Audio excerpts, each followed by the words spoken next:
Welcome to the 3DownNation podcast. I'm Justin Dunk, joined by John Hodge and JC Abbott. Today, we're discussing Dave Dickenson's challenges as the CFL's only remaining head coach and general manager. The Red Blacks looking to make a run for first place in the East Division. The CFL's poor television ratings on CTV. Corey Mace's displeasure, or should I say disappointment, with his team's practice on Tuesday. And a GoFundMe campaign that's been set up to pay Miles Brown's latest fine on his behalf. But first, the BC Lions played both quarterbacks this past week, with Nathan Rourke and Vernon Adams Jr. having one thing in common. They stunk! Rourke had accuracy problems for much of the first half, while Adams showed signs of rest in the second half as the pair combined for only 185 passing yards and one pick.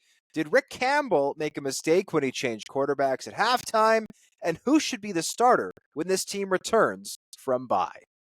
Not only did Rick Campbell make a mistake when he changed quarterbacks, he made one of the worst coaching mistakes I've seen since covering the CFL. To me, there was absolutely no logical reason to change his quarterbacks and pull Nathan Rourke at that point in the game. Now, I want to be clear. I'm not opposed to pulling Nathan Rourke if he plays badly and inserting Vernon Adams Jr. VA has earned that opportunity. He's one of the best quarterbacks in the league. If you're in a situation where you think you need to make that change, by all means do it. But it should have happened after the first quarter, not at halftime. Quarter one, Rourke's out there. He looks shaky. He's 1 of 5. He got 5 yards passing, -1 yard of net offense in that first quarter. But in the second quarter, guys, Nathan Rourke is 5 of 7. One of those incompletions, by the way, was a deep shot to Alexander Hollins that was dropped when he blew out his shoulder. So it should have been 6 of 7. Frying pan hands shows up again. Well, I mean, he dislocated his shoulder on the play. Yeah, so I feel bad for that. Let's maybe cut him a break on this particular one. But should have been 6 of 7, 105 yards, and his final play of the day was a 9-yard touchdown run where he kept his eyes downfield, escaped the pocket, and made something happen with his feet. Rick Campbell said after the game that he wanted a spark from his quarterbacks. That was the spark, guys. It was right there. Nathan Rourke just scored a touchdown and showed that there was life in that offense. Now, the defense turned around and gave up a big touchdown of their own. That's not ideal, but you have to ride the wave. You have to see if Rourke can continue getting it done in the second half. Instead, Campbell blindsided both his quarterbacks. VA and Rourke were not expecting this at halftime, and VA goes in, and he looks rusty, right? He fumbles on the very first play from scrimmage. He makes some completions. He throws an uncharacteristic interception, and he's got happy feet in front of an offensive line that was just not good enough in that football game. So I think Campbell made a huge mistake here, and it may have cost BC this football game. I just hope that the BC Lions can realize the message they sent to Vernon Adams Jr. and the rest of the team and franchise when they signed Nathan Rourke back from the NFL into the subsequent years of this contract. The message was clear. Nathan Rourke is the quarterback of now and the future. And I don't get why Rick Campbell keeps talking about, well, we might play this guy or we might play that guy. Pick one, go with Nathan Rourke for a myriad of reasons and stick with it. I think it's so simple. They're bringing this quarterback controversy onto themselves. I know they didn't want it, but it's happened now. Nathan Rourke is your starter. Vernon Adams Jr. is the backup. VA will play if Rourke gets hurt. Everything else is Nathan Rourke. It's simple to me, guys, and I think they could avoid a lot of distraction, and also they could unify the locker room if they stick with Rourke. Now what they've caused is Rourke potentially looking over his shoulder at Rick Campbell to say, hey, was that play good enough? Am I going to get pulled? Is VA going to come in now? That can start to wear away at the confidence of whichever quarterback is in there. And they've brought this on themselves. I actually fully disagree. I think that Vernon Adams Jr. should be the starter of this team when they come back from bye, and that's because Vernon Adams Jr. had an entire training camp, and at the midway point of the season, was going to be the MOP of this league. And obviously his injury has created the weirdness that we discussed on last week's show regarding the year-end award. I do not envy the people who have to make that decision. Oh, wait a minute, I'm one of them. Crap. But, well, that's a conversation for another day. Getting back to the BC Lions, Vernon Adams Jr. found a way to navigate his way behind this offensive line, which was unbelievably bad in this game against the Toronto Argonauts. There's something about the boatman that when BC's offensive line looks across, and I suppose we should give credit to the co-defensive coordinators in Toronto, William Fields, and of course, I can see Kevin Iben, who apparently they just know how to get this done. Like Jared Brinkman put up 3 sacks from his defensive tackle spot in week 1, ate David Neville's lunch that day, and now it's Ralph Hawley in that same spot who put up 3 sacks. If you're going into a contract year and you're a Toronto Argonaut DT, you got to play the BC Lions. That'll earn you a lot of money for the next year, apparently. But I think that VA deserves the right to finish what he started. Nathan Rourke is the future. That is obvious. But I think Vernon Adams Jr. is the right now. And I agree with you, Dunk. I don't think that Rick Campbell should keep talking about, because he's kind of trying to have his cake and eat it too. Well, we're week to week. Well, we're going to start this guy. Where are we going to put in this guy? I think the message needs to be VA is our starter. Nathan Rourke is our future. Dunk, he said his piece. I've said my piece. JC, you're the tie-breaking vote. Who's the starter? Well, I'll sit on the fence here because I would lean towards Rourke. No, you can't sit on the fence, bro. I would play Rourke because I think he's the better quarterback, and I think he's been better over the last number of games than VA has been in his last few performances. Look, before VA got hurt, his last 2 games were terrible, right? Doesn't erase what he did at the start of the season, but his last 2 performances were terrible. He was not particularly good in this game when he came in off the bench, and the 2 games before it from Rourke, I thought were brilliant. So I would go with Rourke going forward. But if Rick Campbell were to make the other decision, frankly, I wouldn't care. I think both of these guys are talented enough to deserve that opportunity. My issue is with the process. And I asked Rick Campbell about this post-game. I said, okay, you're going to make this decision. Is it a competition in practice? What is the metric being used to determine who your starter is going forward? And he was adamant. It's not a competition. I'm the only one who will make the decision. I don't know how I'm going to make the decision yet, but there will be a decision made. And that just doesn't work because the BC Lions have largely avoided a divided locker room because both Nathan Rourke and Vernon Adams Jr. have been professionals since being thrust in this uncomfortable situation.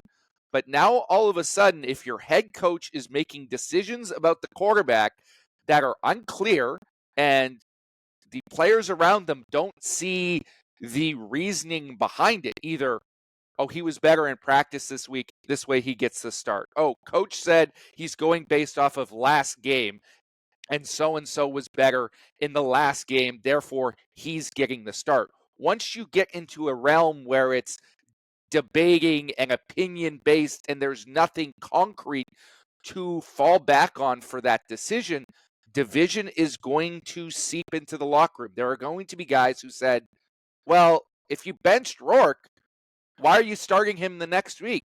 Or vice versa, if you got rid of VA or if you brought in Rourke to replace VA, well, why aren't you playing Rourke, right? There is going to be those conversations in the locker room. They're unavoidable unless Rick Campbell can make a clear and decisive statement as to why he is choosing his starter. To me, that is the important thing going forward. The direction is lacking, and I think that's part of what's hurting this football team right now. It's a football team that a lot of people were picking at the start of the season to win a home Grey Cup in BC, and it's clear to me, and Hodge is well within his right to disagree and go with Vernon Adams Jr., but pick one for the betterment of those 2 individuals and the betterment of your team.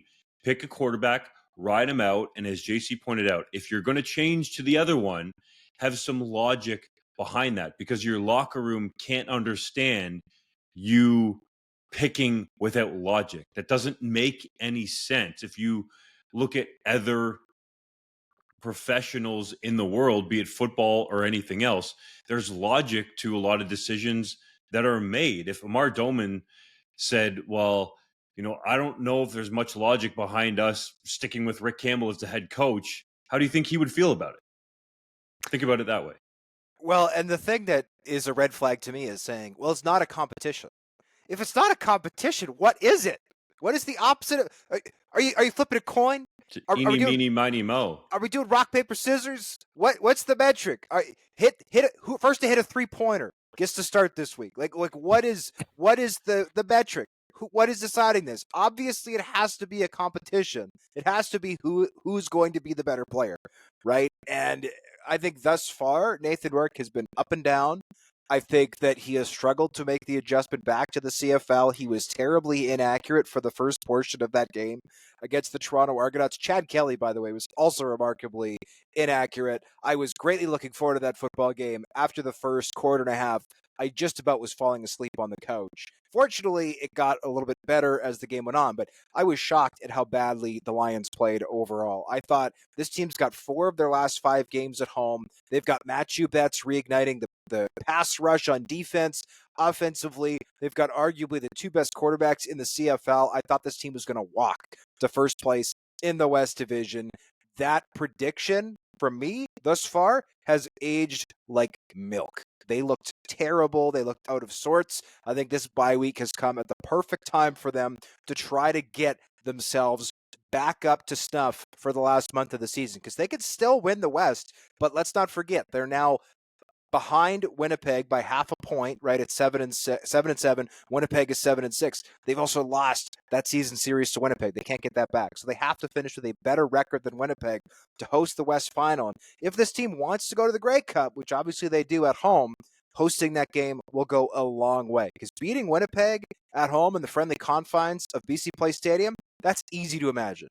Going into a sold-out Princess Auto Stadium when it's minus 10 degrees, big difference. Yeah, and let's also look at the games that they've got going on ahead of them here, because we talked about this a few weeks ago, and they're coming off the bye against Hamilton and then Calgary. And at that time, we thought those were automatic wins, but with the way the Ticats are playing, and I'm sure we'll discuss that a little bit later in the show, that's not a guarantee anymore. The Ticats are playing very good football, and the Lions simply didn't. And the last time they came off a bye, they stunk out the joint. So they've got some serious things to correct here, namely that quarterback situation, but also on the offensive line, because those 7 sacks, it was not as if Ralph Hawley and Jake Serezna and Floer Merlade were just coming out and physically dominating the guy in front of them. I could almost forgive that. It was a unit that, yes, has been altered by injuries, but has been together in practice all season, simply making miscommunication errors when picking up stunts and blitzes and things of that nature, not getting into the right protection calls, not picking up the right guys. That's unacceptable in week 15, no matter how many backups you have in the lineup. Those guys should be gelling together at this stage. They simply were not. Just before we move on, gentlemen, we're criticizing Rick Campbell for mistakes here in this segment. I do want to take a moment and acknowledge a personal mistake. I got a lot of flack on social media from certain people about my headline for my game recap article about the Lions' loss. I think those are valid criticisms.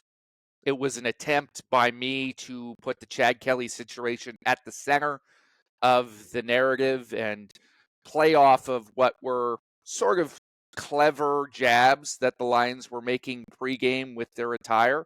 I was trying to be pithy, not funny, but it came across to a lot of people as diminishing the situation, and clearly that was not my intent. But I apologize for not being as sensitive as I should have with my headline on the topic. I pride myself on trying to approach those topics with sensitivity. I think the bulk of my writing would bear that out, but I missed the mark on this occasion and just wanted to apologize to anyone who may have been upset by that headline. For years, CFL pundits banged the table for CTV to broadcast select games, possibly opening them up to a wider television audience. Those people got their wish this year as the Banjo Bowl became the first CFL game shown on CTV since 1986. The only problem was that the ratings dropped 17% year over year as 571,000 people tuned in.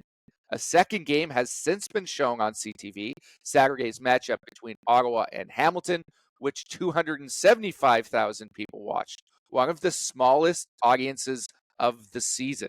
Dunk, how do you explain these ratings?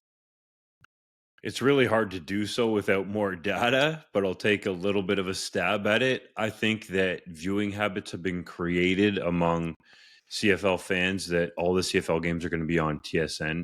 That's part of it. And the other part of it is that I talked to people around our industry and they didn't really seem like CTV would provide a big boost in terms of the viewership. And that's been bared out. It hasn't even been a boost. It's been down. So I think the main factor is just the viewing habits that people for years now, years and years and years, have been going to TSN when the games are on. And it seemed like, based on some comments on social media, especially among Rider Nation, that they were surprised that the game wasn't on TSN because it has been marketed. But when you create those viewing habits, sometimes it can be hard to break. So I think that's largely the case here overall with the drop in these ratings.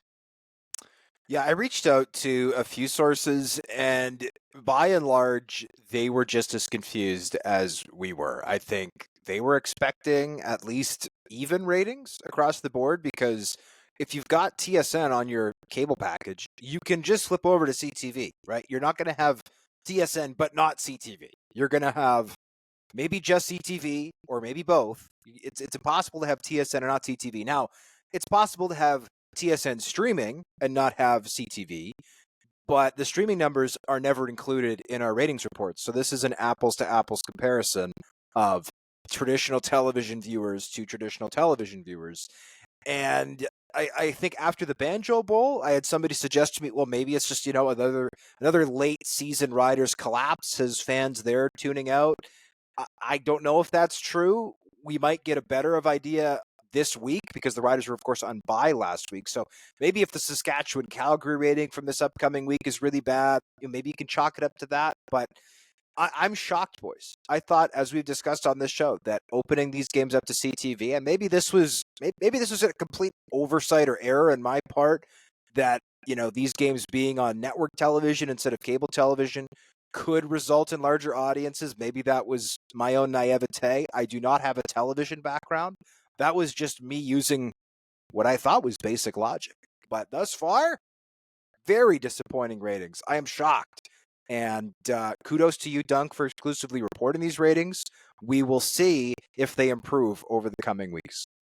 Yeah, I think what these numbers bear out, or at least show to me, is that basically everybody who was going to watch the CFL was already watching on TSN, right?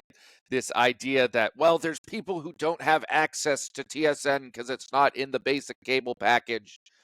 That was just false. The people who want to tune in have subscribed to that channel. They are tuning in by way of that. And these drop-offs in numbers are just reflective of what would have been a normal drop-off in numbers on the TSN broadcast based on how juicy or how not juicy these games may have been. The Riders are slumping, therefore Banjo Bowl drops a little bit. The Ticats haven't looked very good this season, therefore they don't draw a huge audience against an Ottawa team that isn't a major draw either. Those things we can explain, and it's clear to me that CTV isn't bringing any new eyeballs. Now, I think it's very easy to say, well, this was a mistake by the CFL to put it on CTV, and they shouldn't have done it. They shouldn't have listened to people. I don't think that's true. I think we should still applaud them for making the effort here, for taking this as a test run to see if it could have improved viewership. I think it's not going to hurt it in the long run. And by doing this, the CFL is able to have some hard and fast data to inform the way they approach broadcasts going forward. We've answered the question, or we are answering the question that everyone has had for the last number of years about what CTV would do to the viewership numbers. Now we just have to adapt our strategies and our opinions going forward. It is befuddling in another way because, fellas, you look at the ratings through season to date, and there have been some spikes upward, but it's been fairly consistent, I would say, across the board. Then you get this week that just happened, and it's the lowest rated week of the season on English TV. Now, it should be said that the French television ratings have consistently been in the upper 200,000s, if not cresting the 300,000 mark with what RDS is doing with the Montreal Alouettes. But week 15 from an English perspective had just over 357,000 average viewers. And you look, not just too many weeks ago, and it wasn't just the Labor Day weekend that was big. It was actually the weekend before Labor Day weekend that was big as well, that got almost to 600,000. And then Labor Day weekend, from an English standpoint, I'm talking about for these, was just under 640,000 on average. So a sharp decline. Some people might equate that to the NFL kicking off, and there's only so many viewing hours available for people within their week with other things going on. So until we have more data, it's hard to say exactly, but I would be real curious to talk to someone with TSN or CTV that it's their actual job to try to understand this as to why they think the decline has happened with the games being on CTV specifically. Dave Dickenson was recently asked about the challenges of being a head coach and general manager, as he's now the last remaining dual role person in the league. What did you think of his response, and do you think he'll return in both jobs next season, or will Dave Dickenson, the GM, fire the coach? I don't know if it could go the other way around, though. I think it's a valid question, and I don't know who asked this question at the availability in Calgary, but whoever it was, great job. This is an outstanding question, and it's one that should be asked to Dave Dickenson at this point of the season. From 2016 to 2022, when Dave Dickenson was just the head coach of this team, they went 73-29 in the regular season, went to 3 Grey Cups, won 1. Since he became the team's GM, they are 10-20-1 in the regular season. They did make the playoffs last year, but they were 6-12. That's more luck at that point, that there weren't any other West Division teams better to take that 3rd seed in the West Division. In this same interview, he called his team, quote, light in Canadians. I think some of that's due to injury, but when you look at the team's injured list, it's not like they're missing Cam Judge out there or Sean McEwen. Like a lot of the Canadians who are hurt are rookies anyway. He also said that his team needs to play with more confidence, which I thought was a bit of a red flag. I don't hear that quote from professional coaches a whole heck of a lot. I hear high school coaches talk about confidence. I hear some university coaches talk about confidence. I don't hear a lot of pro coaches talk about confidence. And since this interview, because this was conducted before the team's Week 15 tie to the Montreal Alouettes, this team looked so remarkably uninspired, I thought, against the Alouettes. Yes, Montreal's a good football team. We all know that. But the Alouettes lost 2 fumbles in the first quarter of this game. One was on their first offensive play. The other was a punt a little bit later in the game. Both were recovered deep inside Montreal territory. And when you get that combined with what I thought was a bit of a gift from the officials in that negated blocked punt touchdown that the Alouettes had a little bit later on in the game, this should have been there for the taking. Dedrick Mills was running the ball well, but the Stampeders, like they have the killer instinct of a Care Bear. It is wild watching this team. Outside of Reggie Bagleton, who is still Care Bear countdown. 5, 4, 3, 2, 1. Is that how it goes? I don't think that's I Care have Bears. no idea. Are you a big Care Bear guy, Dunk? I was when I was a kid, bro. Oh, okay. Yeah, that's about your era. Yeah, it's a very Gen X kind of thing. It was a little before my time. But anyway, this team plays with most of this team plays with low energy. The offense is the most vanilla in the CFL. Defensively, they are giving up busts in coverage, left, right, and center. After many years of being near the top of the CFL's defensive standings, this team is now in the bottom in a number of categories. James Vaughters had a sack this past game, which is great, but he's been largely invisible this season. They're paying good money to some guys who are not that productive. And it just makes you wonder if Dave Dickenson will be back, period. Do I think he should be back? Yeah, but then you run into what I'll call a bit of an Orlando Steinauer problem, where the job he should really be doing is the job that he will probably no longer be doing. Because Dave Dickenson has no background in personnel, and when you talk to people around the league, they'll tell you they don't really understand what Calgary's doing with their personnel a lot of the time. So I think it wouldn't surprise me if Dave Dickenson, the GM, fired Dave Dickenson, the coach. But at the end of the day, Dave Dickenson is a coach, right? He is not a personnel guy. He is not a GM. So for me, I don't know what's going to happen in Calgary, but regardless, I think the problems that are facing them this year are going to cost them a playoff spot, missing for the first time since 2004. Are you familiar with the peer principle, Hodge? Yes, where you get promoted until you're no longer competent.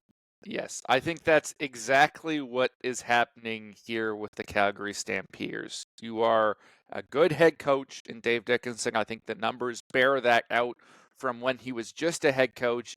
And so when the opening happens and John Hufnagel decides to move out, you get promoted up to GM, and you're just not good at it, right? They needed a change there in Calgary because John Hufnagel was getting a little long in the tooth. I don't argue against that. But Dave Dickenson has done nothing in his tenure as GM or shown nothing in his career that he's going to be a good personnel man. And you have got a team that is struggling to find talent right now. There was an era of dominance from the Calgary Stampeders where they were a virtual factory. Every single guy who would leave to the NFL or get signed to a big money deal in free agency by another team would almost instantly be replaced by someone who is just as good or better. They do it with quarterbacks, they do it with other positions. It was almost eerie how they were able to replace guys. That is no longer the case. And in fact, if you look around, they're letting guys go that become better elsewhere, right? Like Folarin Armalade has had his best seasons in Toronto. That's a guy that you bend over backwards to keep an elite pass rusher of that nature when he's just about to peak. The Calgary Stampeders didn't do that. They haven't brought in anything unique in terms of new talent from free agency trying to make their roster better. They have not scouted well enough, in my opinion, or brought in enough pieces to replenish their talent, and instead have relied on retreads, guys who were once with the franchise, who maybe went to the NFL for a few years or went to another team for a few years, and then they've tried to bring them back in the fold, the Mark and Michels, the James Vaughters of the world. And yeah, they're fine players, but they're older, and they're not as effective, and they are not the stars that they once were or that the Stampeders hoped that they would be. This team is just not good enough. And frankly, if it was any other franchise, I would say that there is zero chance of Dave Dickenson being back next year. But the Stampeders seem far too content with the status quo, even now when it should be a 5-alarm fire in that building. If you want to keep him on as head coach, I guess I'd be okay with that. But you've got to find something else in that front office. Someone else has to take the reins as general manager, in my opinion. Otherwise, this situation is not going to get better.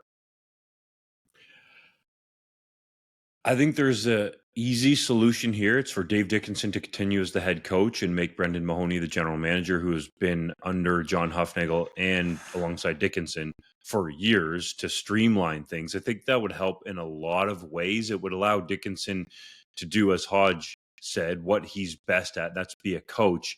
And it would take away some of the awkwardness that can come about when your head coach is also the general manager and the person that you're negotiating contracts with. I will say, based on what I've heard talking to people around the league, there is some uneasy vibes around the Stampeders because Calgary Sports and Entertainment has new leadership there. And Dickenson admitted as much that pro sports is about winning. And when you don't win, it can get uneasy and there's stress levels that go up. Those are direct words that Dickenson used. So I think he's probably feeling that a little bit and understanding that he hasn't been as successful. I shouldn't even say that. Nowhere near as successful as a general manager and head coach as he was when he was just a head coach. And at least, guys, let's give him the credit on this front that he's not being so arrogant like we've seen so many times in the past to think that, well, maybe I shouldn't at least think about changing this up or relinquishing dual roles. Dave Dickenson has proven he was a great quarterback in this league, great head coach, has won Coach of the Year, has led the Stampeders to a Grey Cup win in 2018 as a head coach. He knows how to get it done as a head coach. Being a general manager, that's all new to him. So at least he's being somewhat honest with us in terms of the job being hard and that he knows he hasn't produced as many wins with the dual roles. Well, I've talked to Dave Dickenson a number of times in just social settings. He's a very nice guy. I can see why, even though he wasn't born here, he is very much a Canadian at heart. He has also done a great job of legitimately answering these questions, right? We've seen sometimes guys who should be facing hard questions get, I wouldn't even say a hard question, they just get not a softball and they immediately try to rip a reporter's head off. So good for Dave Dickenson in that regard. And I'll also say this, when it comes to this team, right, I think you're absolutely on point, Dunk. They have done a lot of great things over the last 20 years, and Dave Dickenson has obviously been part of this team for most of that time. This team does not have the resources, right, of some other franchises in the league. We've talked about, right, marketing money, the teams that spend the most, BC, Winnipeg, Montreal. Toronto comes up when you talk to people around the league as a team that spends a lot of marketing money. Hamilton comes up all the time. You never, ever, ever hear Calgary, right? They're probably the cheapest organization or cheapest ownership in the CFL. If they're not the cheapest, they would certainly be one of the 2 or 3 cheapest. I will also add this, speaking of cheapness, the CFL operations cap is the only reason why we've seen this trend restart after, lots of guys were their own GMs back in the 90s when the CFL was a very different ecosystem.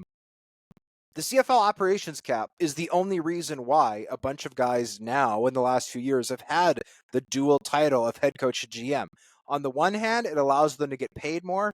On the other hand, it removes the possibility of another team trying to poach that person by saying, hey, I know you're the head coach here. We want you to be our head coach, so we'll give you the added title of GM, pay you more money, and then all of the actual GM duties will just, we'll hand those off. We'll delegate them to other people who are doing the work of a GM without actually making a GM wage. So part of the issue that I think plagued the Elks under Chris Jones, aside from Chris Jones' unbelievable lack of attention to detail with the personnel and some of the mismanagement there, but some of the issues at hand are created by the operations cap, which I know we've railed on in this show many, many times, so we're not going to go down that road again, but I just want to have it said.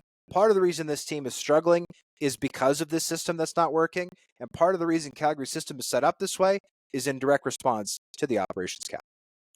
I think that Dunk alluded to it a little bit, but the GM head coach role doesn't work as well as it once did back in that 90s era that you referred to, because that was still of the time where certain head coaches were elevated, right? They could yell and scream, and they were almost revered in a sense. They ruled with an iron fist, and that was accepted by players of that era, that your head coach and who was also the GM had complete control and ruled your entire life. That's no longer the case anymore. We've evolved past that as a society, and players have evolved past that. And I think the successful head coaches are guys who, yes, can set discipline and be authoritarian when they need to be, but are also relating to players and understanding with players and making a more personal connection with them in this era. And that's not conducive to somebody who has to make pure financial decisions for the benefit of the team. All of a sudden, you're going to erode that trust if you're having to make the call on not to give a guy a new contract, or you're having that argument in contract negotiations where actually you're not as valuable to us as you think. I think those conversations become a lot more difficult in this era than they once were, when it was expected that coaches were like that and there wasn't that familiarity that had to be built. It's a tightrope to walk, and it just doesn't work in the current ecosystem.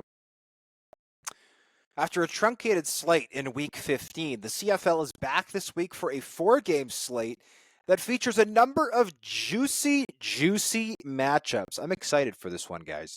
Hamilton looks to claw back into playoff contention against their arch-rival Argonauts. The Riders try to snap their winless streak with a victory over the lowly Stampeders. Montreal and Ottawa battle for first place in the East Division, and the Ford brothers square off for the first time when the Blue Bombers visit the Elks. We'll start with JC. Which of these games are you most looking forward to? Well, my mouth is watering about all of these, but it's the last one that I'm most intrigued by, both because of the players on the field and because of the potential ramifications. The Elks and the Bombers, the first meeting between the Ford brothers, Trey, will be starting at quarterback for Edmonton, and Tyrell, thus far this season, I think you can make an argument, is the most outstanding Canadian, is the most outstanding defensive player. As you wrote in your article, maybe even the most outstanding player in the league, period. He's been sensational at corner.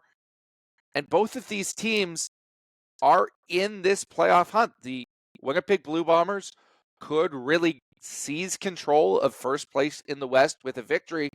But with a loss, Edmonton can come in, get to 6 wins, and all of a sudden they could potentially be tied with Saskatchewan in terms of the amount of victories. They're right on that cusp of the playoff spot and will make things really interesting in a West Division that's completely up for grabs. The storylines here are just way too intriguing to ignore. I'm going to be at the edge of my seat for this one. The obvious one to me, and I think it's a massive game, and people may or may not really understand that, is the Riders against the Stampeders. If Saskatchewan wants to have a hope of making the playoffs, they have to win this football game. On the other side, same can be said for Calgary. In my opinion, it's a de facto playoff game. We're going to learn a lot about these teams in this one. The Stamps playing at home, the Riders coming off a bye week on this 6-game losing streak and 7-game winless skid, I should say, with the tie in Ottawa. So to me, that is the one that could have the most playoff feel around it. Something, as much as ties suck, right? Nobody likes ties. Something that last week's tie did is really add some juice to some playoff hunts. And here's how I'll illustrate that. The game you just picked, Dunk, Saskatchewan and Calgary, the season series, these two teams haven't played yet. The season series would be irrelevant if Saskatchewan has a tie and Calgary doesn't, because, of course, Calgary has an even number of points and the Riders have an odd number of points. Well, with Calgary getting a tie last week, these two teams played twice in the last 5 games of the season. This season series all of a sudden matters a whole heck of a lot. Right now, Saskatchewan 5-7-1, Calgary 4-8-1. If the Stampeders win this week, they will leapfrog the Riders in that West Division standings and also get a leg up on the season series, of course, which will be decided later on at Mosaic Stadium in Regina. The game I'm most looking forward to, guys, is Montreal-Ottawa. For the same reason, the Montreal Alouettes, by virtue of last week's tie, are now 4 points ahead of the Red Blacks, who have a tie of their own from earlier this season against the Riders in a game that's, totally forgettable back from earlier this season in Ottawa. Nothing interesting happened at all. The Red Blacks and the Alouettes play 2 more times, which means that the Red Blacks are still, despite last week's loss, and despite having a negative point differential on the season, which I still can't really wrap my mind around, hold their own fate in their own hands for first place. If they sweep their last 2 games with Montreal, they will be first in the East Division. Now, obviously, if they lose their other 3 or the Alouettes go on a tear, right, the Alouettes can lose both of their games against Ottawa and still finish first. But the Red Blacks still are fully in control of their own destiny right now. If they win the last two against Montreal, all they have to do is be better than Montreal in the other 3 games. If they do that, the Red Blacks will finish first in the East Division, which is wild. Again, considering where they've been the last 4 seasons and the fact that they currently have a negative point differential. I'm not saying it's going to happen. I'm just saying I'm excited to see if it does happen. And the Red Blacks, by the way, 6-0-1 at home. They, of course, are at home at TD Place Stadium for this one against the Alouettes, who have not really, let's be honest, not looked that good the last couple of weeks with, the defense. Defense is still solid, but Cody Fajardo is looking a lot like 2023 regular season Cody Fajardo. Much more so. Much more so than he did for the first half of the season, where he looked like 2023 postseason Cody Fajardo. So I'm looking forward to the battle out east, Montreal and Ottawa. I guess, and I was just going to say, before we hear from the Ticats fans, yes, we're also looking forward to Hamilton, Toronto. Please don't angrily tweet at us. Yeah, it's a true testament to how good this week of games is, that the ugly stepchild is a Battle of Ontario matchup that has twice resulted in shocking upsets this season, and the Ticats are playing really good football. So I expect that game to be very entertaining as well. Don't get us wrong. Hodge is referencing our post-Labor Day weekend show where we talked about the other rivalry games, I guess we can call them, but we didn't really focus on the Tiger Cats win over the Argos at the Donut Box, and there was some testy Ticats fans in our mention. So we did talk about the Ticats last week while you weren't here, Dunk. So, and I will say this: the only reason I don't think the Ticats Argos game makes it is because even if the Ticats win, they're still going to be 4 points back at Toronto. That's a lot of points to make up this late in the season, but it would also give the Ticats, with a win, a sweep of the Toronto Argonauts. And if the Ticats don't make the playoffs, obviously their fans will be disappointed. But if you miss the playoffs and sweep the Argos, I feel like a lot of them are still going to be pretty happy with that. They're like, yeah, you know what? But we weren't winning the Grey Cup anyway. As long as we sweep the Argonauts, Steeltown faithful could be pretty happy with that. Hodge, though, Ticats fans are saying we could still get in the crossover. No, they can't. But maybe.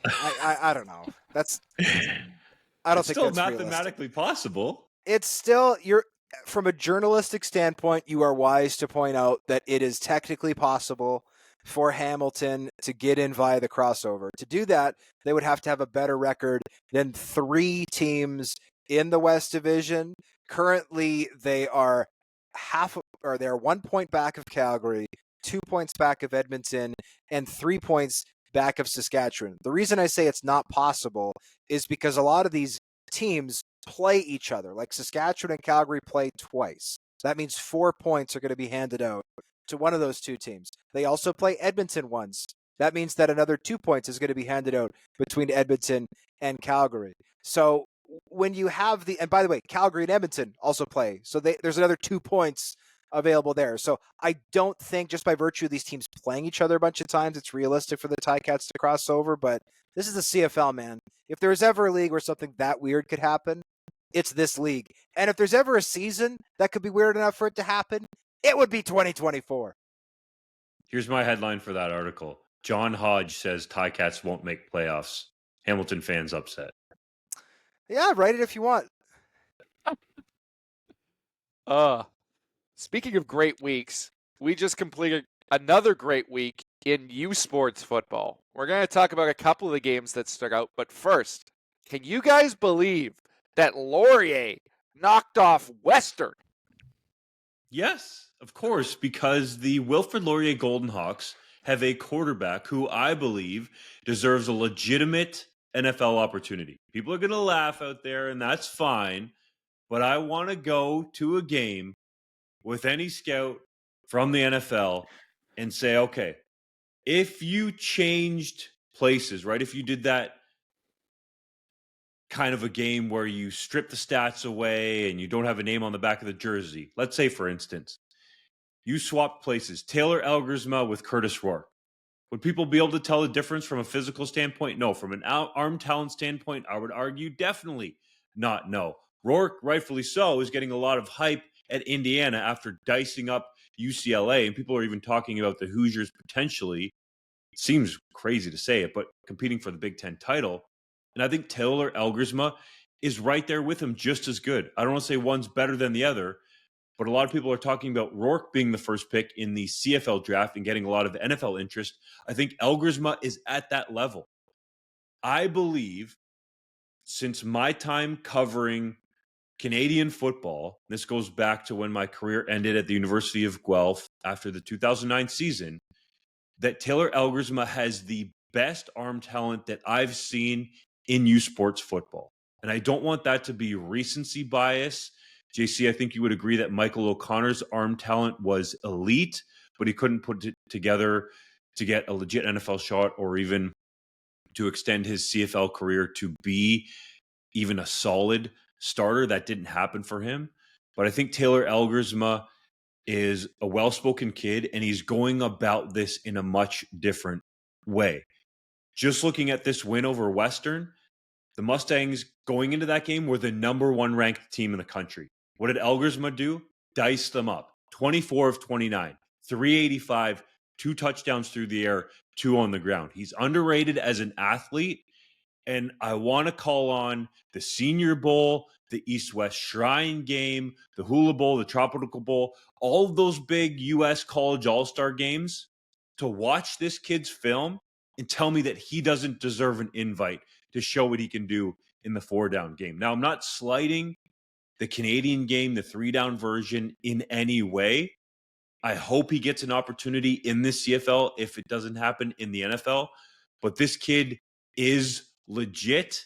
If given the opportunity, I think he'll prove that he can be right there with a lot of other quarterbacks that are going to get an NFL look coming out of universities or colleges in Canada or the United States for the 2025 NFL draft and CFL draft. Yeah, all I'll say on that topic is if Casey Bauman can get an NFL contract, then Taylor Elgersma deserves an NFL look, right? Both massive bodies, tall pocket passers, but Elgersma, I think, is way more talented, has shown more in his college career than Bauman ever did at small schools in the United States. So I'm with you, Dunk. I think he's a special prospect, and I think he is going to be for sure a draftable prospect in the CFL, but hopefully somebody who will get some NFL attention as the process goes along. I'll add this real quick before we move on from the Elgersma hype segment. Michael Fultz, his head coach there at Wilfrid Laurier University, knows a thing or two about quarterbacking himself. He played at my old high school, John F. Ross, before going to St. Andrews College in Aurora, doing very well there, winning a Metro Bowl or Golden Horseshoe title. And that earned him a scholarship to the University of Toledo, where he was at for one season and backed up Bruce Gradkowski, who went on to have I would say, solid NFL career, mostly as a backup, but started for a little bit here and there. So Michael Fultz knows what it takes. He's seen it firsthand from being behind Bruce Gradkowski. And he has said that he believes Taylor Elgersma can compete at any level.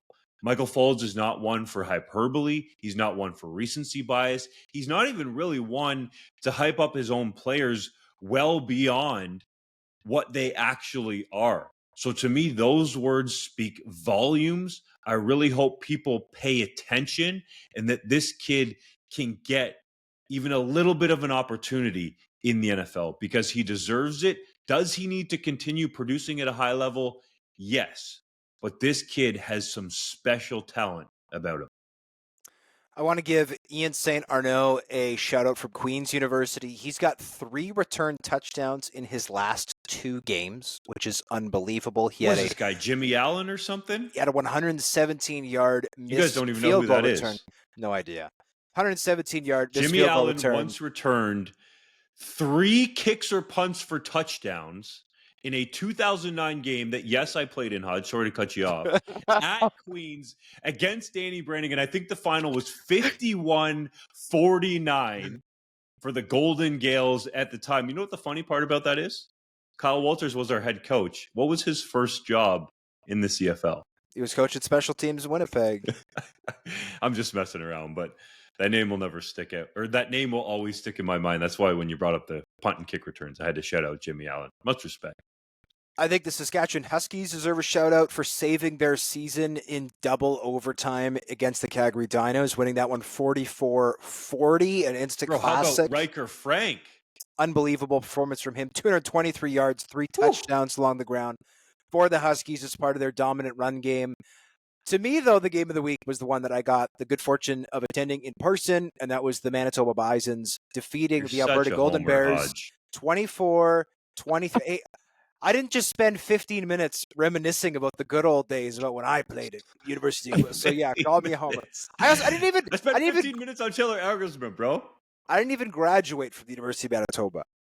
I just happened to live close to it. That's what I'm saying. Well, I don't think that makes me a homer. But regardless, the Manitoba Bisons, they gave up 203 yards along the ground to Matthew Peterson, who was sensational Hamilton Tiger Cats draft pick, who's having a great season with the Alberta Golden Bears. I loved the call from Chris Morris, former longtime CFL offensive lineman, now the head coach at the University of Alberta. He was down 24-23 with 52 seconds left. He decided to go for two. Nick Conway, veteran defensive back for the Bisons, knocked it away. We've got the play up at 3DownNation on my weekly Around U Sports column if you want to watch it. Batted the ball away, and Manitoba was barely able to recover the onside kick and put this one away. So I loved the cojones that Chris Morris showed by going for two, down one in the final minute of the game, and I thought that Nick Conway made a great play. So a highly entertaining game. I also watched this game in the press box while the Ticats Red Blacks game was going on. There was no sound on the television, so I was left wondering, what the heck is going on? Why are the Hamilton Tiger Cats absolutely laying waste to the Red Blacks? I was able to catch most of the game later on with sound, and then I learned why. It's now time. Whoa. It's not over yet. Okay, yeah, go ahead. We got more U Sports to catch. Yeah, I got some more too, bro. Don't cut us short here. No, there is one game that I want to highlight, and it was pretty far from being the game of the week. Don't get me wrong here. This was not a good football game or an entertaining one to watch as a fan. But I think the result speaks volumes. And we may have some eye rolls here, but we don't talk about the AUS enough for probably obvious reasons in the context of Canadian University Here football. Come the Bishop's Gators. There's a new powerhouse out there in the Atlantic, right? Bishops hangs 70 points on Acadia. Unless there's an OUA game with... Technically, they're not in Atlantic Canada, though. They're in the conference. No, they're not, but they're in the Atlantic University Sports Conference, so still in the Atlantic. But unless you're playing York in the OUA, all due respect to York, which unfortunately they haven't been doing much in recent years. They're getting better. They're getting better. They're absolutely improved from last year. They're much, much better. But that sort of result does not happen in conference. You don't see a team put up 70 points on a rival, a 70-7 victory. That's a statement from a Bishops team that already knocked off St. FX. And I have to wonder, is this a team that could maybe push somebody in a national semifinal? I know that's a long ways away, but we've seen St. FX get a little bit closer in recent years, push the Huskies to the brink in that one game. Can Bishops do better than that? I mean, they're certainly firing on all cylinders with that running game right now, and they've done a pretty good job through the air as well. We're going to find out. I believe the AUS hosts the OUA winner this year. But fellas, we cannot leave this segment without shouting out one team, okay? A lot of excitement around there. I love the job that Mark Suri is doing as a head coach at the University of Guelph. And usually I'm super hard on these Griffins, okay, through the draft process and the rest. 3-1, beat McMaster at home, get into the U Sports top 10 rankings at number 10. Well-deserved. And if you get a chance to go look it up, Willem Arsenault had a catch in the end zone that was one that kind of turned the tide there, got them a lot of energy on offense. And we talked about Dave Dickenson earlier in the show, and we should give Dickenson credit for the camps that he runs in the offseason there to help some of these youth improve their skills. Willem Arsenault was one of those players and is now making strides at the university level. It's now time for Hodge's Heritage Moment. On this day in 2008, Ron Lancaster passed away after suffering a heart attack at the age of 69. The Little General was inducted into the Canadian Football Hall of Fame in 1982 after a 19-year playing career, during which he threw for 50,000 yards and over 330 touchdowns, twice being named the CFL's most outstanding player and winning 2 Grey Cups. Lancaster was also a successful head coach, twice being named the CFL's Coach of the Year and leading Edmonton and Hamilton to Grey Cup championships. Dunk, you spend a lot of time in Regina these days. What does Lancaster mean to that community? He means the world, man. He's revered around there for what he did with the Rough Riders. Obviously has that statue out front of the stadium that Mark Mueller posed for pictures with after he was named the offensive coordinator there. He is a legend in Saskatchewan, and he's a legend in Hamilton because he's the last head coach to lead the Ticats to a Grey Cup win in 1999. So legendary in 2 CFL cities.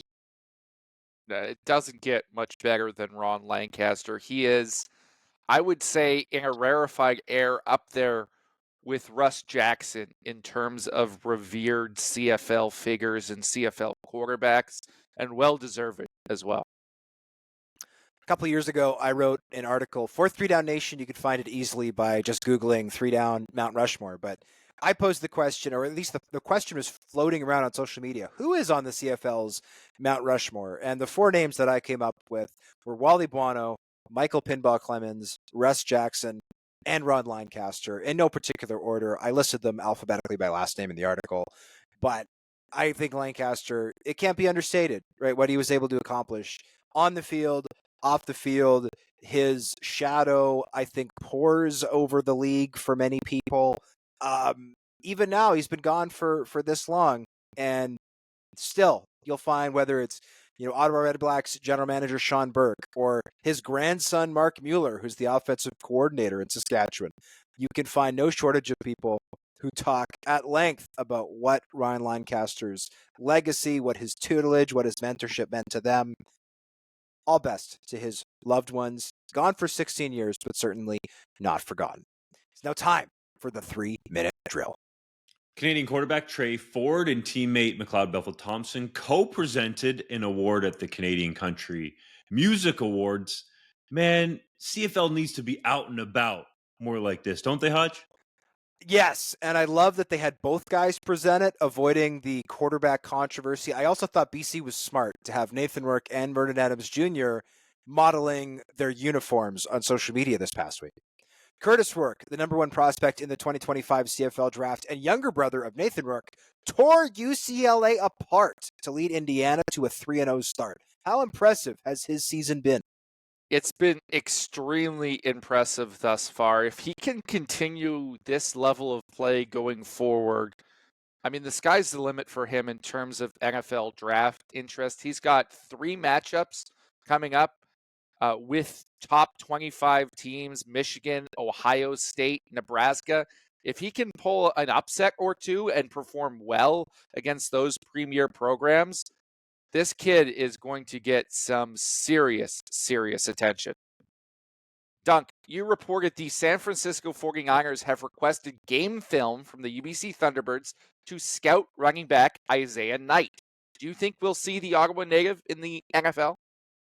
It's possible. I think based on Theo Benedette, who's now with the Chicago Bears, and Gio Manu being a draft pick with the Detroit Lions, that there's an even better chance. But the fact that the NFL, and specifically in this instance, the 49ers, are taking the time to scout Knight speaks volumes about how they feel the talent level in Canadian university football is continuing to evolve and get better.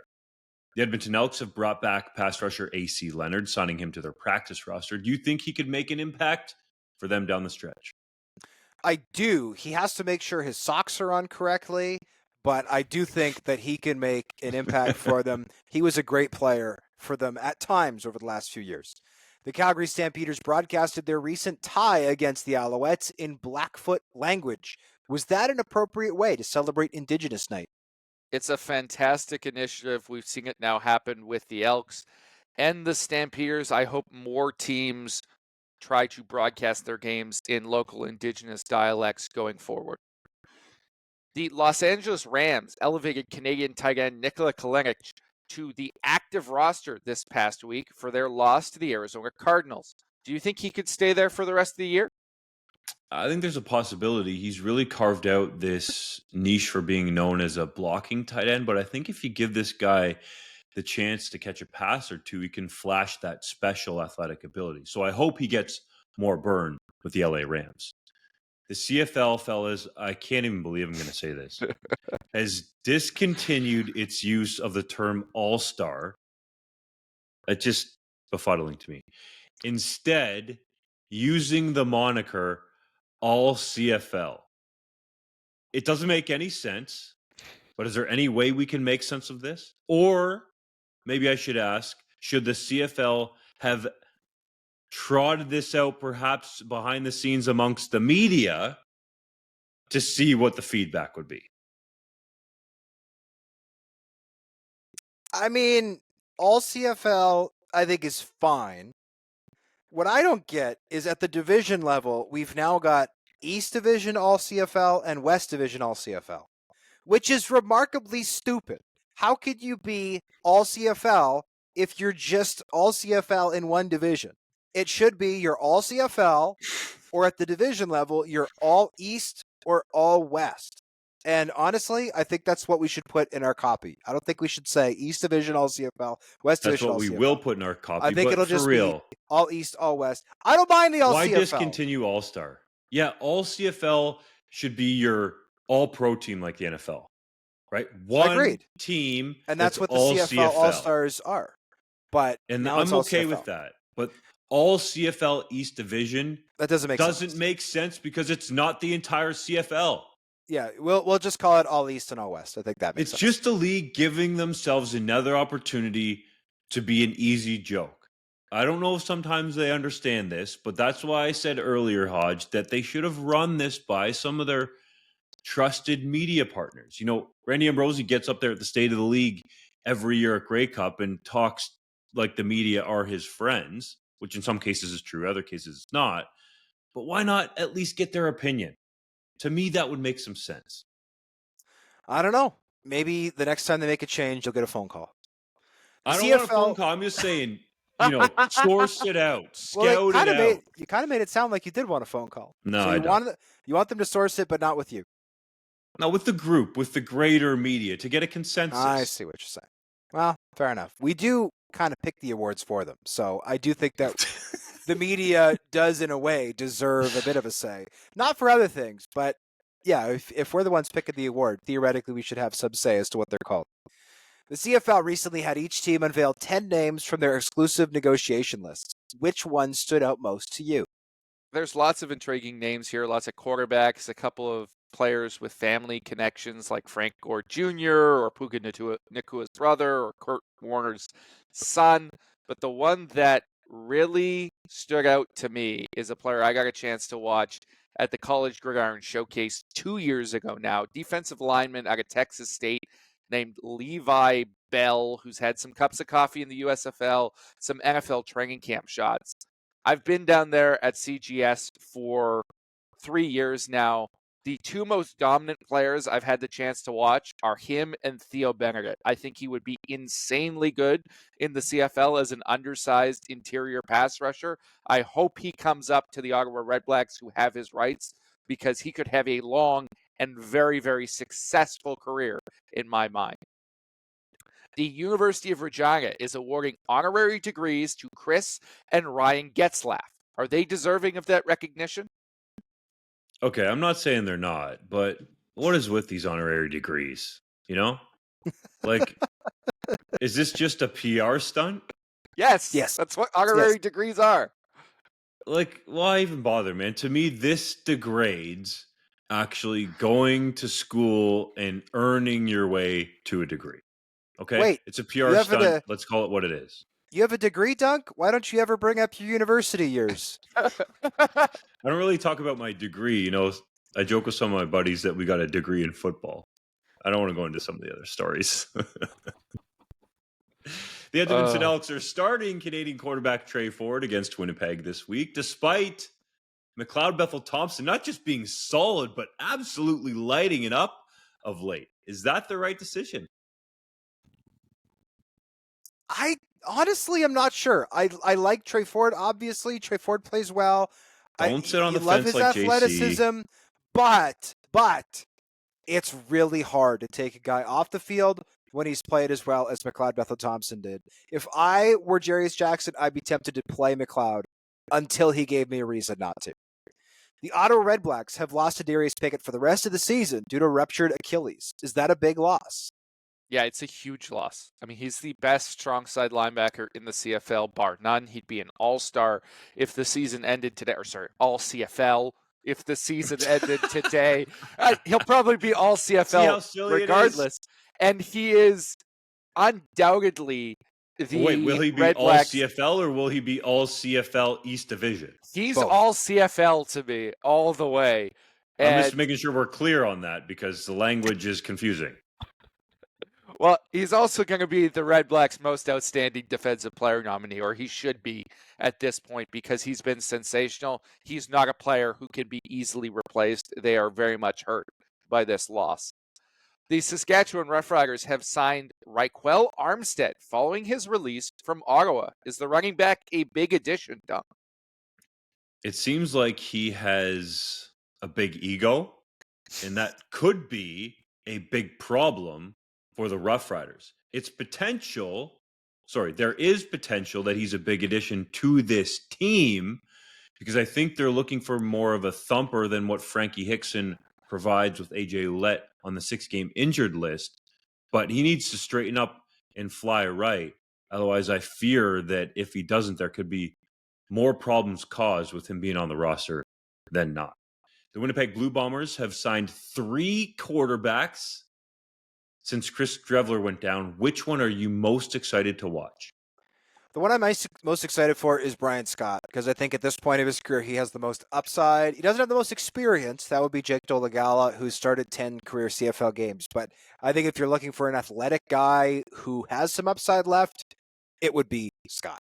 Corey Mace was disappointed with his team's practice on Tuesday, and so much so that he stopped the session momentarily and brought his team into the locker room. Was that a smart move? Yeah, I think it's a smart move. If you're not getting what you expect from your players, you got to tune them in and get what you expect. If only you could do that in games, maybe the Saskatchewan Roughriders would have a few more victories under their belt. A disgruntled Riders fan has started a GoFundMe to pay for the max fine levied against defensive lineman Miles Brown for his low hit on Chris Drevler. Think the campaign will reach its goal of $2,700? It's Rider Nation, and they're upset, so yes. The Grey Cup Festival in Vancouver has secured over 20 musical artists, perhaps one that might fit all of the genres that we like on this show. JC's is way out there. Which one are you looking forward to the most? It's a good-looking slate, but I have to pick the Trues. Of all the artists they've hired, that's the one I'm most looking forward to, but there's good music available every day of Grey Cup Festival. The Montreal Alouettes have brought back edge rusher Lawal Uguak following his stint in the NFL. Is that a big addition for the defending champs? It's a fantastic addition for the Alouettes to that defensive line that's hurting with the suspension to Sean Lemon. Uguak was looking like a legitimate player towards the end of his rookie year, made a big impact in the playoffs and in that Grey Cup victory. I think he's got a bright future in the CFL. After I doubted him through the draft process, I think he is a legitimate guy now. Rogers Communication has purchased Bell's stake in MLSC, technically making them the majority owners of the Toronto Argonauts. Is that good or bad news for the Argos?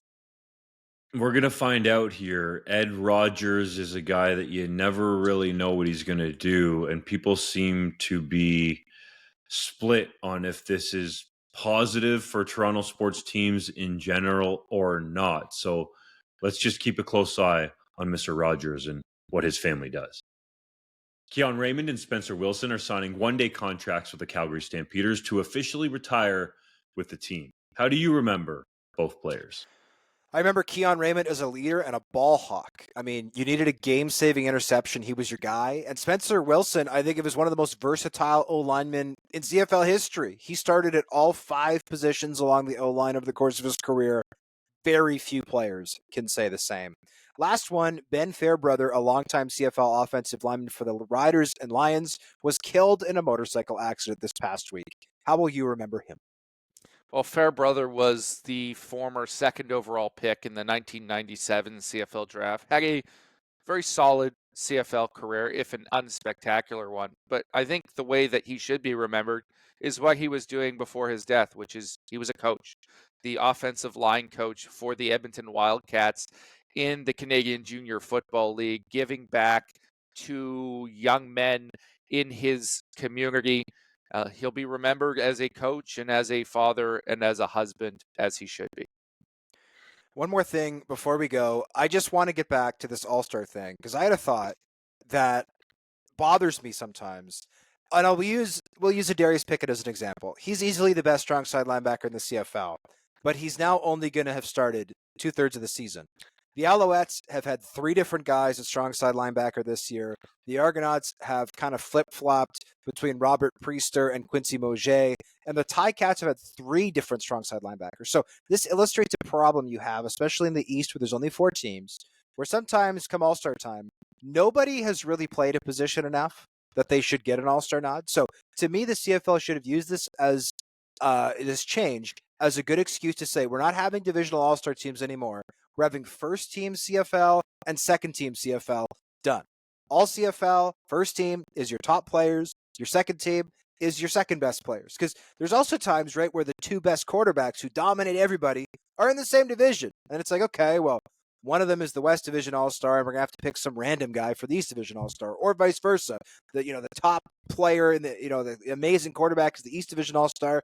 Then you got to pick some mediocre guy for the West Division All-Star. So to me, if you're going to make this change, get rid of the divisional, just have first team All-CFL, second team All-CFL, done. But easy, man. That's what I'm telling you. They should have talked to us. Anyway, we thank you as always for listening, watching the 3DownNation podcast. If you listen to us, please rate us, leave us a positive review. If you don't like the show, first of all, why you listen? Second of all, don't leave us a review. If you're watching us on YouTube, please remember to like this video, leave a positive comment. If you don't have anything nice to say, then make fun of JC's sword sticking in his head. And either way, hit the subscribe button. We'll see you next week. Be a friend and tell a friend, too. Enjoy Week 16 in the CFL. We'll be back with you next week.